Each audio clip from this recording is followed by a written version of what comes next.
সন্দীপ ঘোষের বিরুদ্ধে সিবিআই এর দেওয়া প্রথম চার্জশিট গ্রহণ করল না আলিপুর আদালত।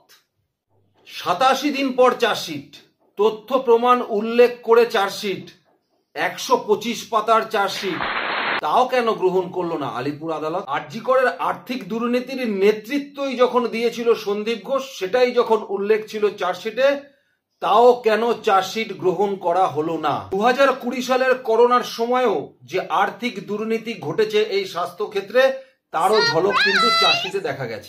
বিস্তারিত জানতে অবশ্যই এই প্রতিবেদনে চোখ রাখতে হবে এবং প্রতিবেদনটি প্রথম থেকে শেষ অবধি দেখতে হবে। নমস্কার, সোজা সাপটা সুব্রতয়ে আপনাদের স্বাগত। দেখুন, আরজি করের আর্থিক দুর্নীতি নিয়ে অভিযোগ বহু বছর আগে থেকেই চলে আসছে। এমনকি আরজি করের প্রাক্তন ডেপুটি সুপার আক্তার আলী নিজে লিখিতভাবে তথ্য প্রমাণ সহযোগে শুধুমাত্র স্বাস্থ্য ভবনের কাছেই যে অভিযোগ দায়ের করেছে তা কিন্তু নয়, তার সঙ্গে সঙ্গে অভিযোগ দায়ের করেছে খোদ স্বাস্থ্যমন্ত্রী এবং মুখ্যমন্ত্রীর দপ্তরেও। কিন্তু বারংবার অভিযোগ দায়ের করার পরেও দেখেছেন যে সন্দীপ ঘোষ এতটাই প্রভাবশালী ছিল যে সন্দীপ ঘোষের বিরুদ্ধে স্বাস্থ্য ভবন কোনো রকম তদন্ত করবারও সাহস দেখায়নি। এমনকি এই রকম অভিযোগ দায়ের করার কারণে এই আক্তার আলীকে আরজি কর মেডিকেল কলেজ থেকে ট্রান্সফার হয়েও যেতে হয়।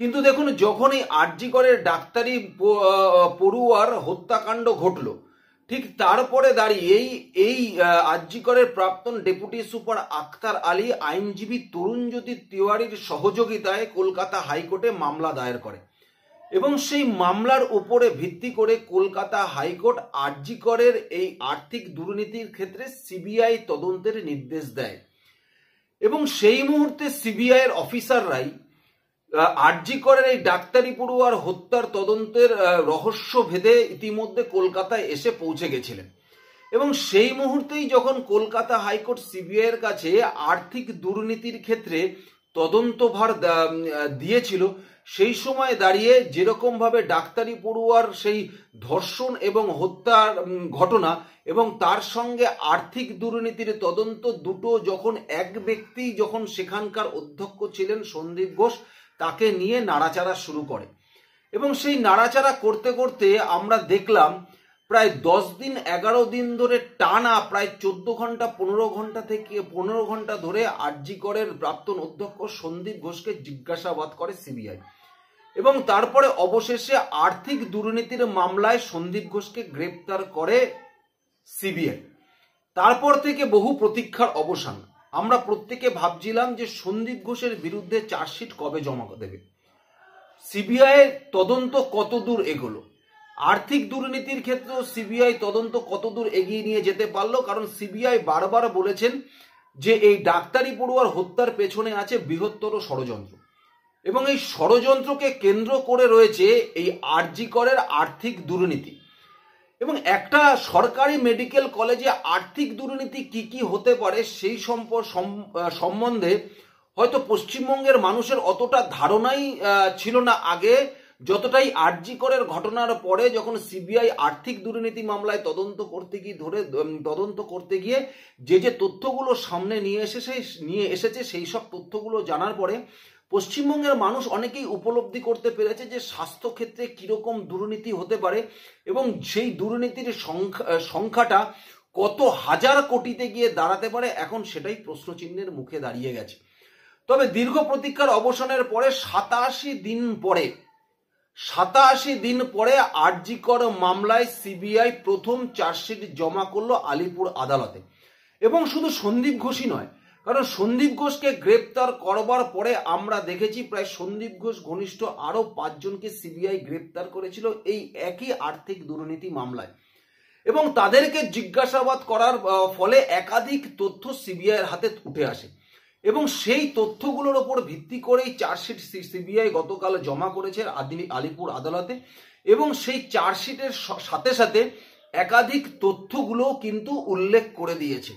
তার মধ্যে যেরকম দেখুন চিকিৎসার সরঞ্জাম নিয়ে যে দুর্নীতি হয়েছে সেই দুর্নীতি যেরকম উল্লেখ করেছে চার্জশিটে উল্লেখ করা আছে যে এই আরজি কর মেডিকেল কলেজে টেন্ডার নিয়ে যে মারাত্মক দুর্নীতি হয়েছে সেই দুর্নীতি যে শুধুমাত্র এই সন্দীপ ঘোষের নেতৃত্বেই সংগঠিত হয়েছে আরজি করে তারও প্রমাণ কিন্তু সিবিআই তুলে ধরেছে চার্জশিটে।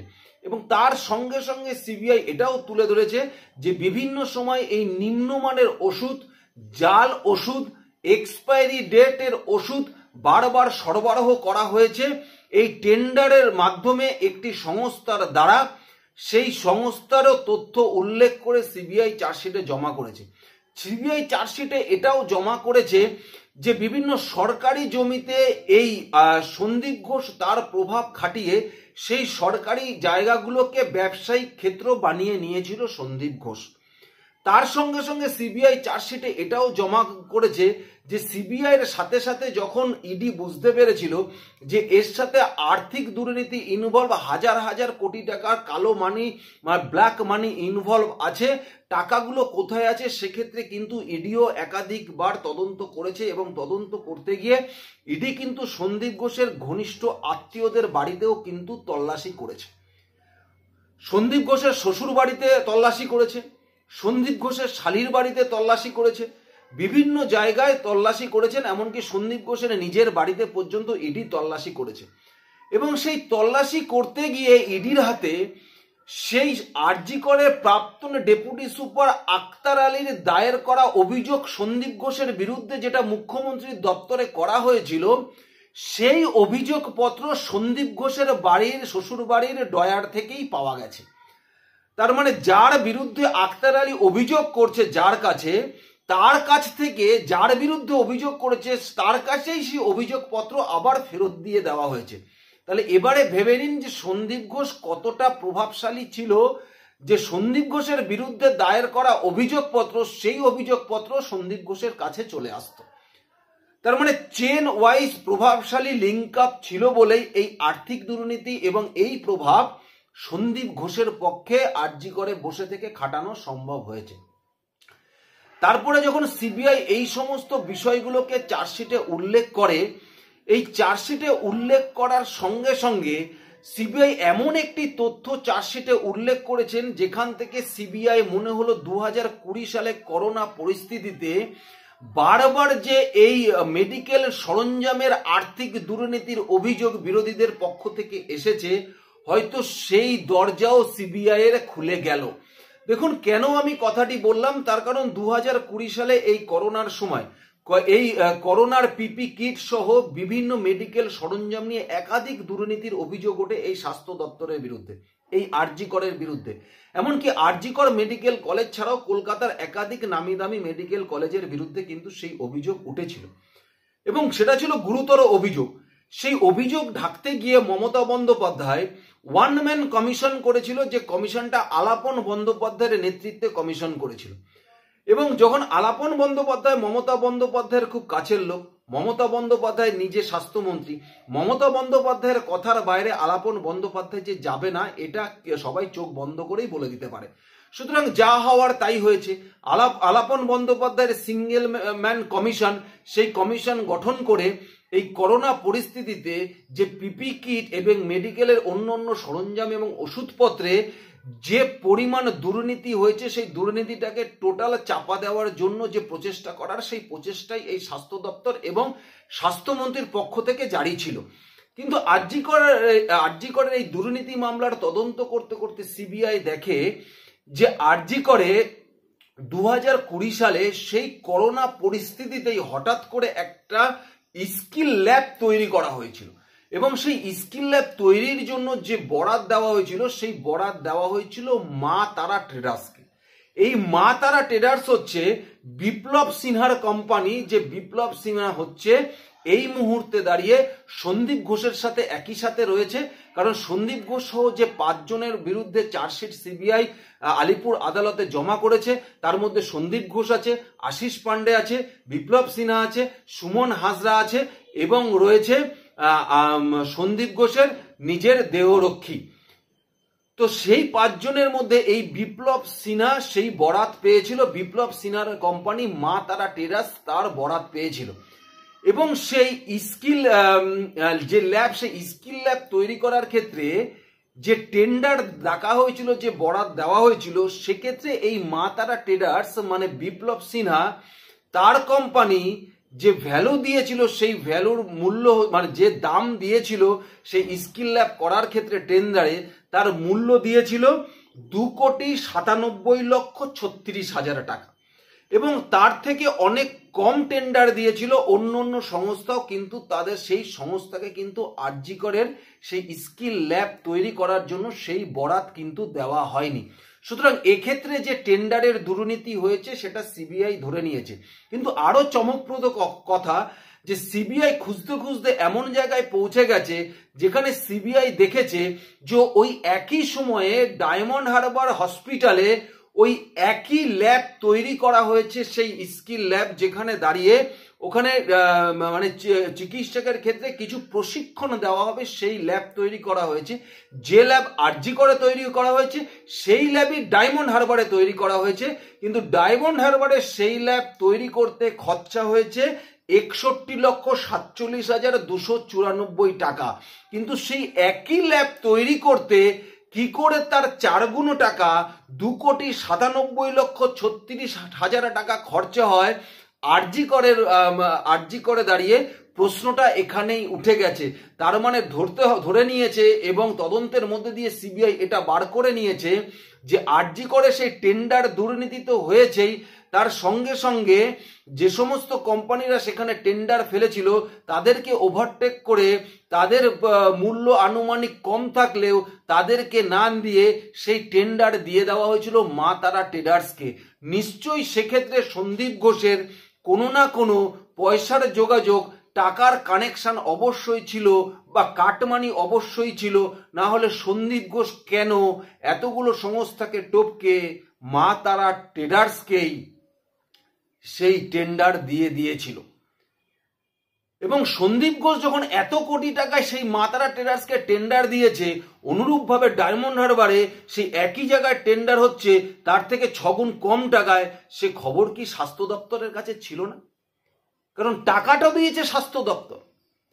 ডায়মন্ড হারবারের ক্ষেত্রে যে স্কিল ল্যাব হয়েছে সেক্ষেত্রেও টাকা গেছে স্বাস্থ্য দপ্তরের থেকে, আরজি করে যে স্কিল ল্যাব হয়েছে সেক্ষেত্রেও টাকা গেছে স্বাস্থ্য দপ্তরের কাছ থেকে। তাহলে স্বাস্থ্য দপ্তরের কাছে কি কোনো ইনফরমেশন ছিল না যে এইভাবে আরজি করে দুর্নীতি হচ্ছে? নাকি স্বাস্থ্য দপ্তরের আধিকারিকরাই তাতে যুক্ত ছিল? বা হতে পারে স্বাস্থ্য দপ্তরের আধিকারিকরা এ বিষয়ে কোনো মুখ এই কারণেই খোলেনি কারণ স্বাস্থ্য দপ্তরের আধিকারিকরা খুব ভালো করে জানে যে সন্দীপ ঘোষের বিরুদ্ধে বলে কোনো লাভ নেই, কারণ সন্দীপ ঘোষের মাথার উপরে বড় প্রভাবশালীর হাত রয়েছে, যার পরে সন্দীপ ঘোষের বিরুদ্ধে কিছু বলা মানে এখান থেকে ট্রান্সফার হয়ে কোনো গ্রামে চলে যাওয়া। তাই সবাই চোখ বন্ধ করে, মুখ বন্ধ করে স্বাস্থ্য ভবনে বসেছিল।